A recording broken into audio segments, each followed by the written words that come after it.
흑백 요리사의 세 가지 성공 요인 중 첫 번째는 참여한 백색 요리사의 수준입니다. 구체적으로 말하면 엄청난 인지도와 평판을 가지고 있는 백색 요리사들의 수준이죠.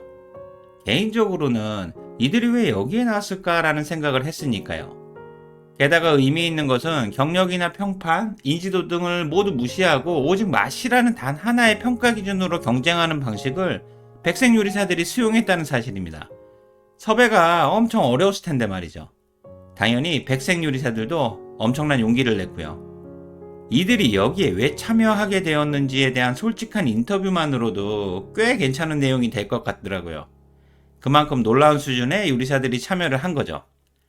이걸 직장인 입장에서 생각해보면 회사의 주요 임원들과 과장급이 직급이자 직책을 모두 무시하고 1대1로 자유주제나 동일한 주제로 블라인드 경쟁 PT를 한다고 생각하면 비슷하죠.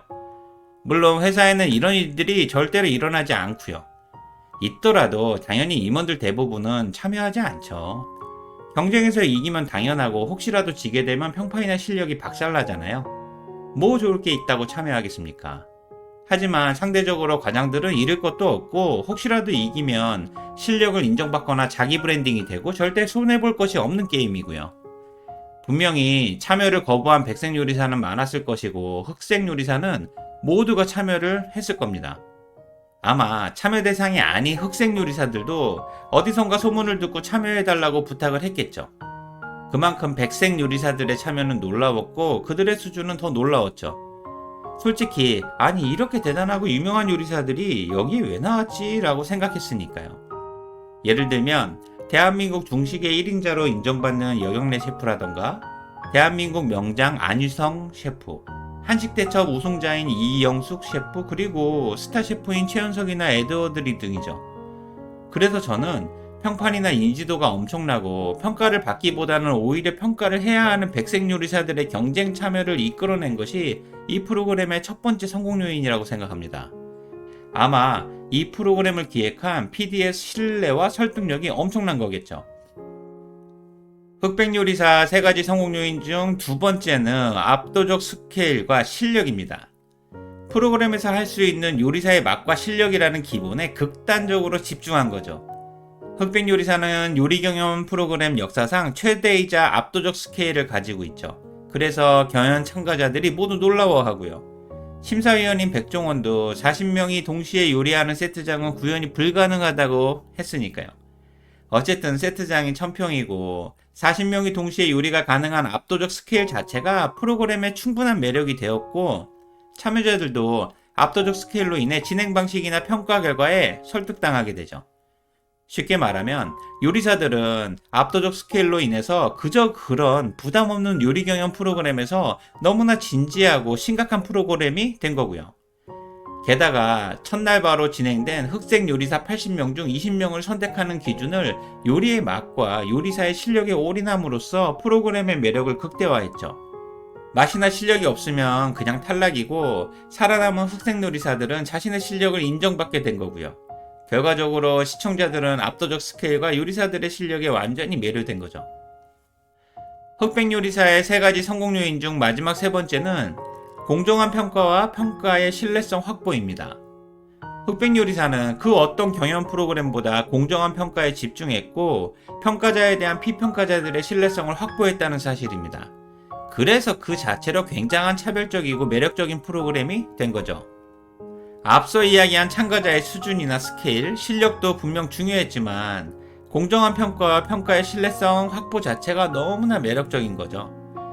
그동안 시청자들은 수많은 경연 프로그램에서 평가 신뢰성이 없는 경우를 너무 많이 봐왔거든요. 그래서 시청자들은 이 부분에 열광하는 거죠.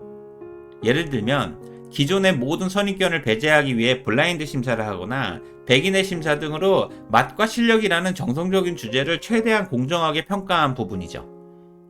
평가자와 참가자 모두가 평가 방식에 놀라워하는 것을 보면서 시청자들은 이 상황이 거짓이 아님을 확인하게 되면서 몰입하게 되고요. 특히 흑색 요리사와 백색 요리사의 1대1 대결은 경력이나 인지도, 평판 등 모든 것이 배제되고 오직 맛이라는 단 하나의 기준만 평가를 했죠.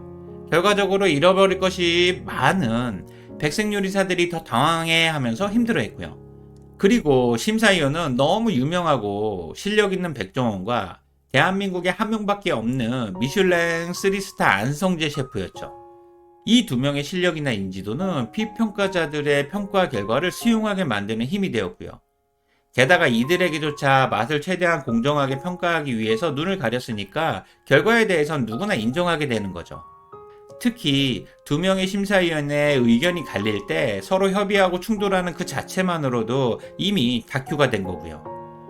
여기서 우리가 반드시 이해해야 할 점은 흑백요리사는 경쟁 프로그램이라는 사실이고 승자와 패자가 존재한다는 것이죠.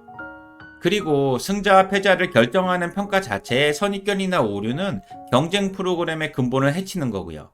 솔직히 결과가 이해 안 되는 경쟁 프로그램이 많잖아요. 하지만 흑백요리사는 경쟁 프로그램의 최대 약점을 평가의 공정성과 신뢰성 확보에 집중함으로써 강점으로 승화시킨 경우죠. 그래서 엄청난 인기가 있다고 생각합니다. 이 부분을 회사와 직장인 입장에서 생각해보면 모든 승진이나 곡과 평가 시스템에 대해 다시 한번 고민해 볼 필요가 있는 거죠. 피평가자의 수용 가능성에 대해서 말이죠. 직장인은 누구나 평가자가 되기도 하고 동시에 피평가자가 되기도 하니까요. 저도 그랬지만 승진을 하면 내가 열심히 한 것을 인정받은 것이라고 생각하기 때문에 승진 자체가 다행이자 당연하게 생각되고 평가 시스템에 불만이 없죠. 하지만 승진을 누락하면 평가 시스템의 비합리성과 비공정성에 대해 비판을 하고 자기 합리화로 이 나쁜 결과를 절대 수용하지 않죠. 그래서 당연히 광분하게 되고 심한 경우 회사를 그만두게 되고요. 하지만 대부분의 직장인은 승진을 누락해도 어쩔 수 없이 아무렇지 않듯이 참아가며 직장 생활을 계속해야 하죠. 흑백요리사를 생각한다면 회사의 공정한 평가 제도와 리더의 실력과 자질이 매우 중요하죠. 하지만 직장 생활의 현실은 전혀 그렇지 않고요. 오히려 성과는 애매해서 인정받기 힘들고 승진은 대부분 연공서열이나 인맥이 지배하고 있죠. 좋은 결과는 인정받지 못하고 나쁜 결과는 책임을 져야 하고요. 그래서 직장인이라면 누구나 지옥 같은 직장 생활을 하루빨리 그만두고자 하는 거고요.